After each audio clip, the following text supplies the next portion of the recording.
I feel like the Jazz are not nearly as bad as – how many teams did you say were 60-loss teams last year? Did you say it was 5? 5. 3 of them were in the East. That's a big number to get to. It's a huge number, and it's not. And his whole thing was 2 in the West, 3 in the East. It's about when they start shutting it down, and I don't know what that time is. And then I started thinking about it. I'm like, what an awful conversation we're having about this Utah Jazz team to start the season off. Hey, when are they going to shut it down and get to the spot where they can start discussing what the lottery looks like? But I also wondered where we are in a rebuild, if we have hit the rock bottom yet. Ben, have we seen the very, very bottom of the bottom to start getting things going up? I don't think so. I thought we would have been, but, man, there's a real chance this thing lasts another 2 years. It's this year and next year, and I didn't think that would be the case, but you look at the prizes that continue to come in the draft the next 2 years, and one of those kids might be playing at Provo, or a couple of them might be playing down in Provo for the next couple of years. Suck right now. Yeah, it's just a couple of good drafts, and if you really want to transform your team and you want to get your version of Jason Tatum and Jaylen Brown, those guys are probably in the draft the next 2 years, and you hope you get them. Now, ideally, Keontae George is one of those guys. Ideally, you already have a couple of those guys on the roster, and Cody Williams turns into one of those guys, and it expedites the process. And I don't think the Jazz would fight that, but they have to turn into those players, and that remains to be seen. I just, man, it's so tough to see and so tough to be a part of, because this doesn't feel like the Dennis Lindsey rebuild took this long. No. This feels way more painful. And Jazz fans haven't had to do this maybe ever. Yeah. And I go back to a conversation, and Ben was the one that pointed it out, and I think, I didn't catch it at the time, but we were talking to Ryan Smith. It was at that the first UFC press conference when they brought UFC, not this last one, but the one before. And he said, and he used the word, there is not an amount of pain we won't go through to turn this thing around. And Ben caught it, and then I went back and listened to it. I'm like, yeah, he's giving us a warning. Like, this is going to, you can tell they were like, this is going to be rough. And it might last a while, and you guys better, no pun intended here, buckle up for this thing, because we're going to be in it, because we're really taking the long game here. And I'm surprised that Ryan's got the patience to do it. I know Danny Ainge certainly does have the patience to do it, but I'd say, folks, get ready, because this could be another long season. And you know what? If you're going to do it, then you might as well lose 60 games. Go all in. No more, don't be dipping your toes in both sides of the water. Which is what they did 2 years ago. Yeah, right? If you're going to lose, then let's lose. So you go all in on the youth movement. You know what the assignment is here. How do fans enjoy this? I think you're listening right now in the car. You're like, why should I care about this? Why should I care about this season? Why should I get invested? I think it's a fair question. Oh, yeah. So what does this team offer? What is this group going to offer fans to keep them interested enough in this team this season, knowing it's really all about the offseason? You play Duke Cooper flag highlights at halftime and quarter breaks. I do think one thing that gets lost in that conversation, though, is that there are 6 guys on this team that are trying to become a part of the core. We know Lowry is, but it's the 3 guys they drafted last year: Keontae George, Taylor Hendricks, Bryce Sensabaugh. And is Colin Sexton part of that? And then is Colin a part of that? And then the 3 guys they added this year, of course, Kyle Filipowski in the second round, Isaiah Collier, and then the prize, Cody Williams. So you're going to see a lot of those 6 guys, all of them. They're all going to play this year. Kyle Filipowski's not going to start in the rotation, but he will get there at some point. How do they look? Which one of those guys looks like he has a chance to be a part of that core? Keontae does early. He looked like it last year. He looks even better this year. And then who else jumps up? And that's what I think you're looking for. And that's sparse if you're asking someone to spend $3,500 on season tickets. That's where I'm getting at. But if you're watching K-Jazz and it's free, that might be... That's okay. That might be the And you can flip the channel to channel 16 and watch the hockey club. When does NBC start showing NBA games? When does that Not happen? this season, but the next. Okay. Yeah. See? NBA is back on NBC. Then we're going to be all in. 25-26 season. When John Tesh Tuesday night and up. Saturday night. National broadcast. I love that Sunday night, not Saturday. I love that he did like a small... They're going to have Sunday night basketball. This is the new one, by the way. NBC. This is the new one. Oh, really? Yeah. I hadn't heard this. Brought in the electric I guitar prefer this the time. keys over the electric guitar. I do, too. What, is he trying to be hard right now? Tesh doesn't play the guitar. No. He wears a vest, and he plays the keyboard. Yeah. Tesh plays the keys. I know, man. I'm confused. Okay, in all those names you just put out there, oh, here we go. This is the classic. Yeah, we don't want to hear it. It's fine. It's fine. We have plenty of the hour to get to some John Tesh. You didn't mention Walker Kessler, though, and all that. Where does he fit in? What does year 3 of Walker Kessler look like? Because this feels like a real weird moment for him in his career, or a phenomenal moment where he can turn things around and say, hey, remember me from the first year? I know you didn't like last year, but what's this version of Walker Kessler this year? Because if you are trying to do all those things that you were talking about, that's a weird place for him to be, because then you're asking him to probably sacrifice minutes maybe during the time that you would see Kyle Filipowski in those same rotations. So what's this version, year number 3, of Walker Kessler look like? They've said all the right things about him, and he's had some good showings in the preseason. He got run off the floor by Donovan Clingan on Friday night against the Portland Trailblazers. And look, those guys knew they were only playing half the game. They may have just checked out on the road and just said, whatever, this is 24 minutes and then I'm done. I'm really curious to see how he plays, because if he doesn't play well, he will be traded.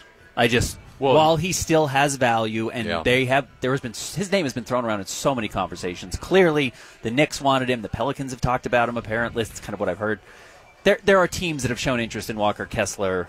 He's available for the right price. He's approaching that rookie extension window Yep. where it's make or break for him. There's a lot of pressure on him to be able to earn that next contract, whether it's here or elsewhere. Doesn't matter. He's trying to stay in the league, and he's trying to get that paycheck. Where do you think it went south last year for him? Is it just that the film got out on him, or what? Like, that's one where everybody always talks, you make your biggest jump from year 1 to year 2. But the year 2 is real pivotal, because you could also suck year 2, and that's kind of what he did. And that's what happened. And can we anticipate maybe that jump comes from year 2 to year 3? I mean, there's some moments where like, all right, here we go. Was he hurt at the beginning? I can't remember. It was so weird. He hurt his elbow. So like 7 games in. Yeah. Lost his starting job and never got the starting job back. John Collins came in. Now, the John Collins issue is a part of it as well. Those two can't play together at all. Yeah. Because John Collins, as well as he shot last year, is just not a floor spacer. He just doesn't – people don't treat him that way the way you treat a Lauri Markkanen. And so if Walker Kessler doesn't have space, he can't do a whole lot. On top of it, he's not gotten better shooting free throws, which is a major issue. If he doesn't want to get fouled – he doesn't want to catch the ball down low, because teams are going to foul him and send him to the free throw line, and that's a major problem. I mean, it ruined Ben Simmons' career, and it will do the same thing to Walker Kessler if he's a 33% free throw shooter, which is what he's been in the preseason. So I think there are issues there. Is it really that bad? I mean, he's only averaging 2 a game is the problem. Yeah. But you're 7 feet tall, you catch the ball near the rim, you should get fouled and average more than 2 a game, and he hasn't. So those are still some red flags. If you're a prideful guy and an athlete, you don't want to be on that free throw line because you don't have confidence to be there. Yeah, look at Rudy Gobert, though, who was terrible as a free throw shooter and got there. And I'm not trying to say, why isn't Walker Kessler Rudy Gobert? Rudy Gobert's a Hall of Famer. He's one of the, 5 best centers of the last 10 years in the NBA. But that's how you stay in the league, man. But he is. He put in the work. He put in the work. And he has the Instagram post to prove it. As much as we like to say you make the biggest jump from year 1 to year 2, sometimes when things come easier than expected to guys in year 1, which I think was the case for Walker, there's a real drop in year 2. And remember, Tariq Evans averaged 20 points, 5 rebounds, and 5 assists for the Sacramento Kings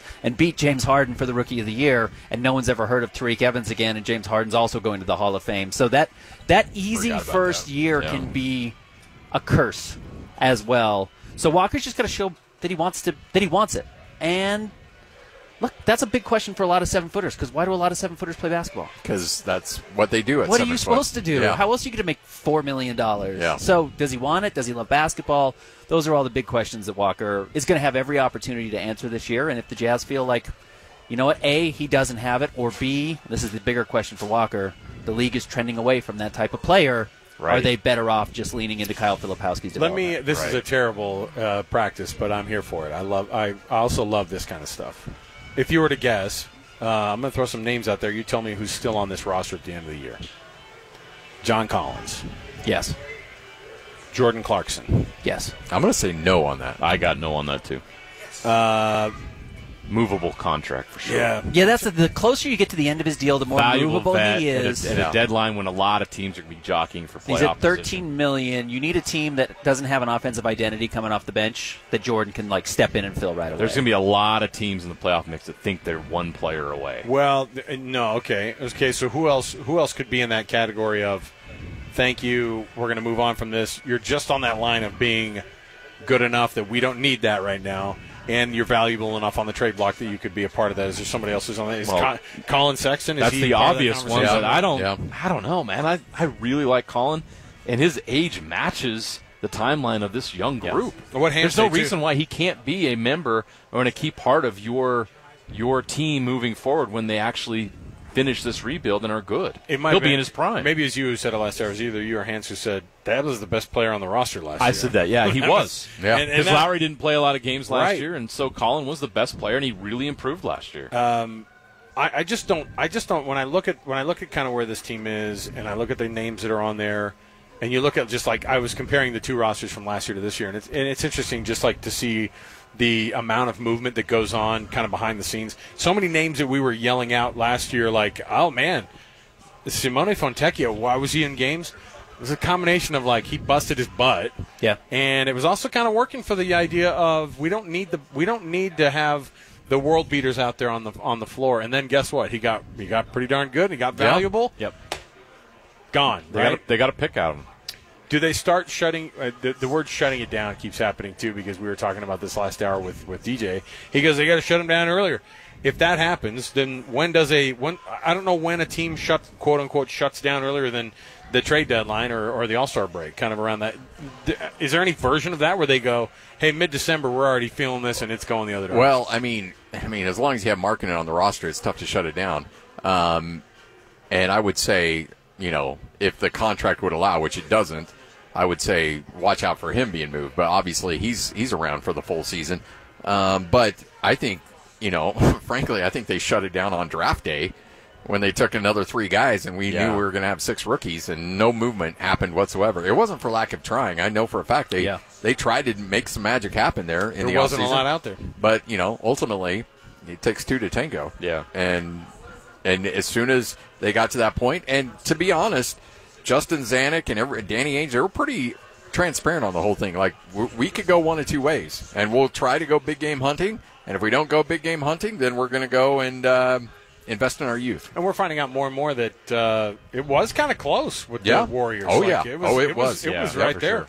And that's the type of stuff that happens. But if it doesn't match up, Justin Zanuck's no dummy. Yeah. Obviously, Danny Ainge is no dummy. They're not just going to do it for the sake of doing it because they said they're going to go out and go big game hunting, so we better do something wild here, and that's not what they're going to do. The answer to your question will be determined by how many rotation minutes go to those 6 to 8 young players that are 19 and 20 years old. Yeah, and here, last year, first game of the season, the 2 young players who played were Ochai Agbaji. He played 20 minutes, and Keontae George came off the bench and played 19 minutes. Those were the only 2 quote-unquote young players. Now, Walker Kessler started, so he was only in his second year, if you want to throw that out there. But still.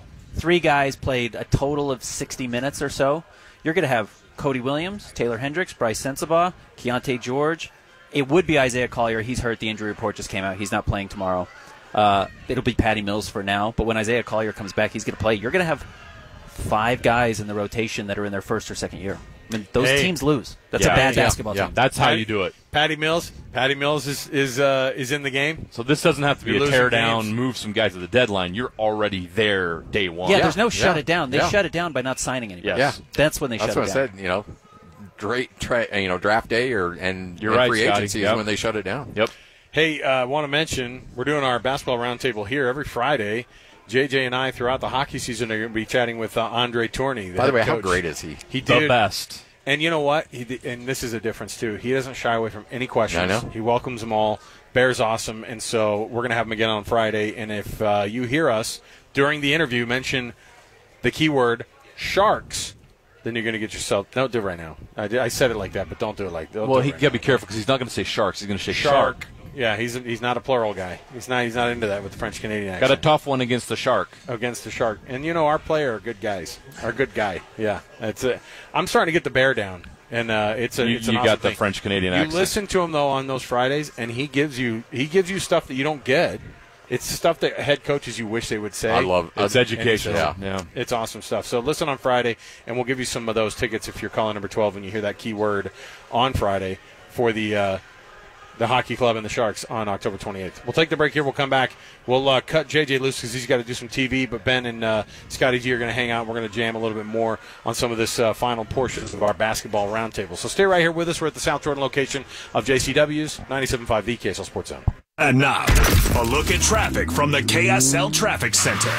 Traffic pretty tight in the Salt Lake Valley, headed southbound now from 39th south through Murray right into the Sandy area. You'll find the heavier traffic continuing through 123rd south, and then now over the point of the mountain coming out of Lehigh and headed back into the Salt Lake Valley. Looks pretty heavy up into about 146th south. Utah County itself really tied in both north and southbound.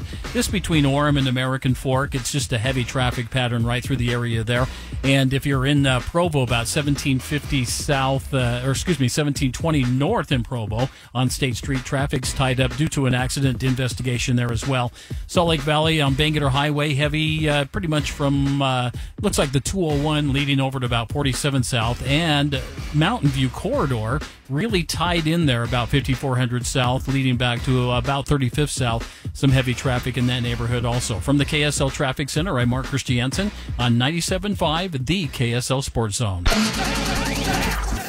It's game week for the Utes, and the Zone is getting you ready for kickoff. Kyle Whittingham and the Utes will try to snap their 3-game losing skid and get the season back on track with a road battle against Houston. Listen all week long for the best coverage of Ute football. Then catch the Ute pregame show this Saturday at 4 with a postgame show immediately following the game. Your home for the best coverage of Utah football is live on air, online, and on the KSL Sports app. This is 97.5, the KSL Sports Zone. If you've ever had to deal with a plumbing problem, you may have felt the pain of realizing you don't know any plumbers. Whether you're trying to stop a leaky faucet, fix a running toilet, replace your old water softener, or install a tankless water heater, the plumbers at Any Hour Services can help. All you have to do is call Any Hour Services or schedule an appointment at anyhourservices.com. Help with plumbing maintenance and repairs is closer than you think. Call Any Hour Services or schedule an appointment at anyhourservices.com. No one helps more homeowners than Any Hour Services. Doug Smith Kia just opened its doors next to the Home Depot in Linden, and we just got showered with a special allotment of vehicles you're absolutely going to love. There's a huge selection of new Kia Carnivals and Carnival Hybrids, available in a variety of colors and customizable options. A top safety pick with 8-passenger slide flex seating and an optional VIP lounge seating package that includes reclining seats and footrests. With its sleek design and fantastic fuel economy, your next road trip or weekend adventure will never be the same. Doug Smith Kia. No one knows Kia like Doug. It's time to jump into summer. For that, you need high-quality trampolines by Trampolines Down Under, and you'll find them at Mountain Land Supply. Enjoy a reinforced jumping mat, patented vented safety pad, sturdy full frame, revolutionary trampoline retaining walls. Plus, ask them about their stunning LED lighting system for night jumping. Right now, get 8 free movie tickets with any purchase of a Trampoline Down Under trampoline system from Mountain Land Supply. See your local Mountain Land Supply or go online to mountainland.com. This is the story of a very special woman. Just a few knew about her superpowers. In a matter of seconds, she turned herself into a great mathematician. She masqueraded as a regular person at work, but as a superhero at home. Everyone knows her as Gabriella. I still call her Mom. Your hero needs you now, and AARP is here to help. Find the care guides you need to help, complete with tips and resources at aarp.org/caregiving. Brought to you by AARP and the Ad Council. Imagine your team always looking and feeling their best in high-performance technical workwear. Cintas can make it happen. They have garments for almost every job imaginable. And with the Cintas Workwear program, you get freshly laundered garments delivered every week for everyone on your team. Great garments without the bother of laundry. That's a real perk for employees. Find out how Cintas can boost team image and morale. Visit Cintas.com. Oh, I'm ready! And get ready for the workday. Ooma. What was that? That is business phone bliss with the Ooma Cloud Phone System. It handles all our voice, video, and messaging needs. You sound very... Calm. I am. Ooma has everything I need to run my business more efficiently, like virtual receptionist, call routing, and video conferencing. And it starts at just $19.95 per month per user, plus taxes and fees. Ooma. Nice. Find your business calm at ooma.com/radio. What I know about courage, I learned from my adoptive mom. She said sometimes you just gotta hold on and know we'll get through this. Mom, we are so high up. Hold my hand. No, you hold my hand. Here we go. Learn about adopting a teen from foster care. You can't imagine the reward. Visit adoptuskids.org to find out more. This message is brought to you by Adopt U.S. Kids, the U.S. Department of Health and Human Services, and the Ad Council. Celebrate Taco Tuesday the tasty way at Cafe Rio. Handmade tortillas bring the vibes. Slow braised meats bring the punch. And 12 tasty toppings bring the party. Don't miss out. Mark your calendar for Taco Tuesday at Cafe Rio. Starting at just $2.49. Ready for this? Listen every Monday morning to DJ and PK. And Monday afternoon with JJ and Alex for your Chevy Strong Play of the Game. Win great prizes from Rocky Mountain Chevy. This is your Cougars at 30 update on 97.5, the KSL Sports Zone. That's your Cougars at 30 update right here, 97.5, the KSL Sports Zone. Kalani Sitake has got a lot of confidence that that defense is going to play a lot better against UCF this week. Just keep working, stay humble, work hard. It wasn't our best week for the defense, but we know how to fix it, and that's what we're looking forward to right now. So I'm not concerned about what others think. I'm concerned about what I'm going to see from our players and the work that they're going to put forward. That's your Cougars at 30 update. Attention commercial property owners and business owners. The winter is coming. Don't let the snow turn your parking lot into a haunted house. Let GoPave Utah clear the scares away. GoPaveUtah.com. More to go on our basketball roundtable when we turn this corner here, right here, 97.5 the KSL Sports Zone. You know what's coming. Your daily deep dive into everything Utah Jazz. It's time! All season long and even in the off-season, it's Jazz Daily with JJ and Alex on your exclusive home of Utah Jazz basketball. 97.5, the KSL Sports Zone.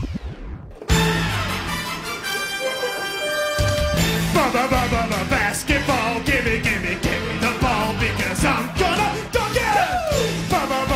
Basketball, gimme the ball because I'm gonna dunk it!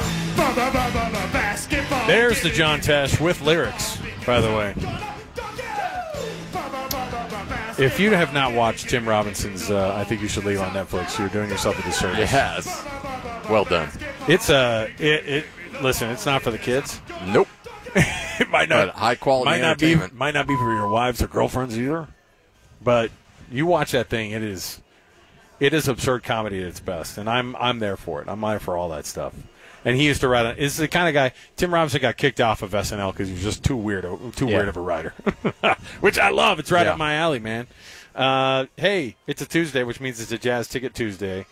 And you can be calling number 12 right now, and we will hook you up with some tickets. 801-575-ZONE. That's 801-575-9663. And that gets you a pair of tickets to the Jazz versus the Memphis Grizzlies tomorrow night, home opener at Delta Center. By the way, this is one of those cool nights where we have hockey tonight and quick turnaround with that crew. By the way, I hope they're getting paid that overtime, man, for switching that ice over. I don't even know how it works. I haven't seen any of the time-lapse changeovers. Oh, it's crazy. Are they putting it on top of the ice? The court? I don't know if they are during the season. I guess they probably have to. Yeah, I would think so because it goes hockey, basketball, 4 straight nights. So you can't keep going back. You can't be melting ice and then refreezing it. I have no idea how that process works. I'll ask around. Yeah. You know what? Because I know there's some arenas out there that will do that, but sometimes it's not done right, and the moisture comes up through the you know what's funny is that I've heard more of this. I mean, these are things that you hear when an NHL franchise comes in town. The players are like, "Oh no, they've done a great job, good soft ice," and you're like, "Yeah, they probably had to get to a point where they're like, good, perfect, get like an ice expert in. They get the system down, and they have to make it, and that has to be a part of it too. It's like, look, we're changing boards every night, we're changing floors every night. Figure out how to make it to where these hockey players like the ice that they're on. Like that's a weird." That's a weird X factor. I've heard 3 or 4 of these guys compliment the arena and its ice, which is interesting because it cracks me up. Like, ice isn't ice. No, it's like apparently there's good ice and bad ice. What's the arena where it's like playing at the old Oakland Coliseum on dirt? Yeah, where it's like, oh, I hate that ice. It's horrible ice. It's terrible. It gets in your eyes. It's awful. All right, so our basketball roundtable. Ben Anderson, Scotty G, nice enough to hang out here with us in the last few segments of the day, but. I'm trying to think about what the things are that are going to get you excited about the 6 young guys that we've talked about, the 3 that were drafted last year, the 3 that were drafted this year. we didn't get to see a ton of Taylor Hendricks, obviously, but I think that's a name that ceiling is really still pretty high, or is it? I don't know if that's changed much. Bryce Sensabaugh, we saw a little bit more of him last year, and I think I was actually shocked. I went, man, that guy's a pretty darn good baller. No wonder he was picked when he was picked. And Keontae George had a better year out of any of them, but he's also the most reliable in terms of not being injured, etc. And then you've got now Kyle Filipowski, Cody Williams, and Isaiah Collier. Of all those names, which is the one that gets the blood pumping for you of all 6 of those guys? Well, none of them really get the blood pumping. I mean, I want to see Cody Williams, and I want to see what he can do. And I've got this weird, just because you get enamored with some guys at the collegiate level, Filipowski, and it'll be interesting to see how he makes the transition. He's got that newfangled NBA-style body. Right? You know, there's always those guys that are the late first, early second. You're like, ooh, we may have gotten a steal He's here. also a real punk. So Jazz fans are going to love him when he gets – he's very Joe Inglesy. Yeah. Like, not how he plays – But just the personality? Oh, the opposing team is going to hate. Oh, I love Filipowski. Like, you know what? He also tripped a guy at Duke like Grayson Allen did. Like he's a punk. The way Kelly Olynyk was. He played at Duke. Yeah, he's a Duke guy. Yeah. But I really think the $1 million question here is at what point, and Ben, you know, you forgot more about NBA basketball than I think a lot of us have ever known. And our good friend David Locke, I'm sure, would have numbers on this. But at what point do we know who a player is? Yeah. Like, at what point do we know who Taylor Hendricks is? And it's like, he's not going to make that jump. Right. Now, obviously, we're way too early for that right now. But is it between year 2 and year 3? Is it after year 3? Like, what's the point? Are people going to be going, hey, year 4 with Walker Kessler, now Yeah. that's going to be something special? Like, I mean, at some point, you are and who so you are. it's like, you know, you are who the back of your card says you are. Yeah. And we're not there with Taylor Hendricks yet. I know we're not. But I don't know when we will be, and is it coming sooner than we think? It is different for every player, and I would actually say with Taylor it's further than we think. Because of the youth and the injuries? Because of the youth, because he was a center in college, because he didn't realize he was an NBA player until February of his draft season, and then he got hurt, and then he went and spent half the season in the G League. So I would put Taylor a little bit further out than some of these guys, some of these other younger players. Like, the Jazz recognized Ochai Agbaji really quickly, didn't have it. Yeah. And they traded him. Yeah. And that's why they moved him. Now, he was 22 when he came to the NBA because he played 4 years at Kansas, and then had his first year at the Jazz and was okay. And then that second year came back and he didn't get any better, and they thought, okay, the upside's not that high. Yeah. So they're going to move him and clear room for Bryce Sensabaugh. Bryce is a one-year player.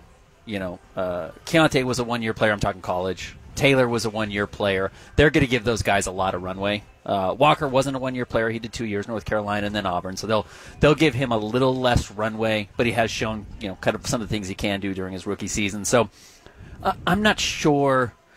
There are guys you can tell just absolutely don't have it, like year one, just absolutely don't have it. Was there somebody who comes to mind, like, I don't want you to get yourself in trouble, but I'm saying, like, maybe far enough back that we go, oh, yeah, no, we know that too. Somebody you look at and you go, man, that guy, we thought he was going to be this, and he ended up being that. And it's such a waste. If you want to go back a ways, I think we knew pretty quick on Morris Ullman. Yeah, that's the first name, honestly, that jumped to my mind. Crazy. You kind of recognize the real major flaws Trey Burke had, even though he finished second in Rookie of the Year. It was like, well, he's still shooting 35% from the floor. Yeah. So that's a question with Keontae. Like, if Keontae is still under 40% from the floor as a shooter and 33% or lower from three, like, that's a problem. It's a real problem. And as good as Keontae is, if he doesn't make shots, and he didn't last year, and he actually didn't make them at Baylor either, he's not an NBA player. Now, I think he is, and I think you've seen the high highs of him. I think he's going to get there. But there are guys you can start to write off a little bit earlier. But I actually kind of think the Jazz, I don't want to say hit, because I think that's going to make fans think the Jazz have 3 All-Stars here. I think they got 3 NBA players in last year's draft. I think they have 3 guys who are going to be in the NBA for a few years. Collier just got hurt, but that's a guy that, I mean, Cody Williams, of all those names that were, they felt like they absolutely stole Filipowski at the front end of the second round. Obviously, Cody Williams was a great get. I think that that was a perfect place for where they picked him up. Isaiah Collier was like a little bit of the question mark, but then you go, yeah, but he comes with all this like fanfare and all this like expectation. And actually, I've loved the stuff that I've seen from that guy. He just seems like he's a better athlete than a lot of guys that are on the court. And then at the same time, Cody Williams is a guy that I think everybody looks at and goes, that is a legitimate wing body put on some weight. I don't know if that's what they're probably telling him to do. I mean, let's put some weight on you because, 6'8.5", and being, just over that 200-pound mark, it feels like is not enough. So what are the things that those guys do then to get to that spot? Because I really like that full. I like this set of three more than I like the set of three from last year. I guarantee you Kyle Filipowski's an NBA player. Yeah. He's 7 feet tall and he's skilled. It's where the league is going. Even if he's not at those things, it is so the prototype of where the NBA is going, there's going to be a spot for him. Cody Williams, same thing. 6'6", super skilled, silky, slithery. Like he's going to find a spot. I'm worried about Isaiah. In all honesty, I am. And that could be a guy by midseason where I might be able to feel like I don't think he has it. Because the shot has to come. He cannot shoot at all. Yeah. He just can't shoot at all. Yeah. I think for the preseason, I could pull up the Jazz stats here in a minute. I think he's definitely under 40% from the floor. Oh, yeah. I think he's at 20% from three. No, it might be lower. And his 2 threes that he made, I think he's 2 of 10.